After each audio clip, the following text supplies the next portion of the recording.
Tem outra coisa que eu queria compartilhar com vocês sobre o Neto Baiano ainda, né? Ele conversando com o Rodrigo Raposo. Grande abraço para o meu amigo Rodrigo Raposo do Cast FC, grande narrador, passou muitos anos no pay-per-view da Globo, né? Na Globo realmente. Grande abraço para o Rodrigo Raposo, vem fazendo um trabalho espetacular. Se inscrevam lá no Cast FC, tá? Aqui no YouTube. E aí o Neto Baiano falando um pouquinho sobre essas histórias de idas e vindas, e falou do Eduardo Batista. Sabe o que ele disse? E vai falar aqui para vocês agorinha, sem perca de tempo. Que por causa dele e de Durval, o ex-zagueiro, para mim o maior da história do esporte, zagueiro, para mim jogador, maior da história do esporte, e Alessandro Beto Rosa, Magrão, para mim é o ídolo máximo do clube. Para mim, tá? Para você pode ser outro, mas para mim é Magrão. E aí ele disse que o Eduardo Batista só hoje é um técnico realmente que tem uma certa bagagem, teve uma peça de confiança por causa dele e do Val. Por quê? Porque quando o Geninho foi demitido, ele vai falar, eu vou falar o que ele vai falar aqui. Então eu vou falar, vou dizer assim, eita, Nilo, vai contar os spoilers todinho, eu quero ver o homem falando. É mesmo. Depois tá aí, amanhã é dia que eu falo muito, vai, fala aí. Já com o Eduardo aqui eu errei, aqui no esporte. Com o Eduardo Batista, o filho do Nelsinho Batista. Com esse eu errei. Mas com o Eduardo também eu ajudei. Eduardo é treinador hoje, graças a mim e a Durval.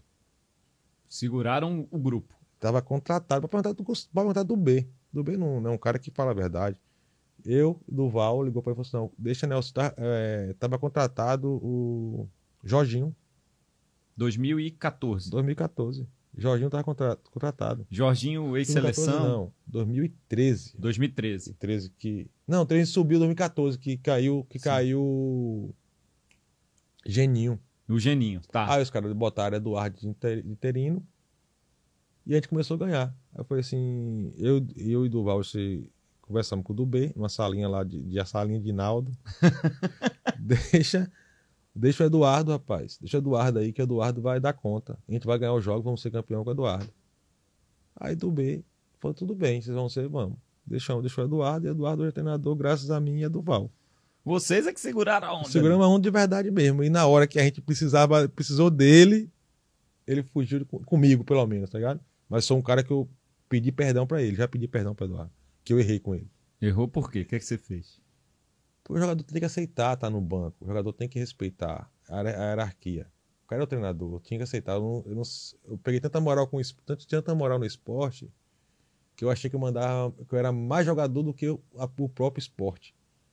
E ainda mais isso, né?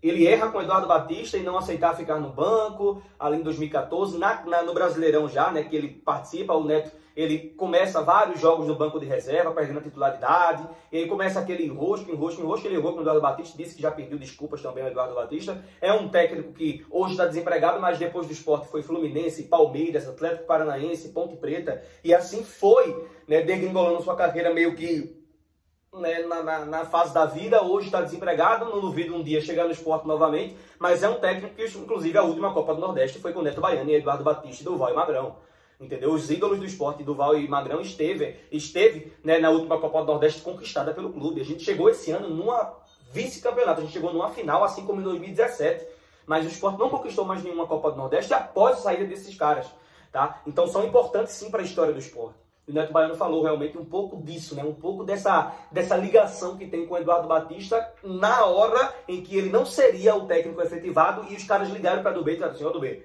por favor, meu irmão, deixa o cara que a gente vai ser campeão com o cara. E foram, tá? E foram conquistando e fazendo uma baita de uma história, tá certo? Na Copa do Nordeste, de um time desacreditado na fase de grupos para uma final e ser campeão em cima de um dos favoritinhos, que era o Ceará. Realmente foi uma baita de uma recuperação do esporte com o Eduardo Batista. E mérito para ele, porque no ano seguinte o Eduardo Batista fez uma campanha histórica. Talvez o melhor trabalho de sua carreira foi no esporte em 2015, que ele conquistou a 6ª colocação. Quer dizer, não, ele não, né? Ele foi líder por muitas rodadas, abandonou o barco em 2015, foi para o Fluminense e aí veio o Falcão. Mas foi ele que montou a equipe, junto com o Ney Pandolfo, que hoje é executivo do Náutico. Mas teve um bom trabalho e fez uma boa campanha. Então isso que vale. Tá aí, meu irmão. É sempre bom ver algumas histórias de bastidores que a gente às vezes nem conhece, a gente nem sabe, né? Tá aí, ó.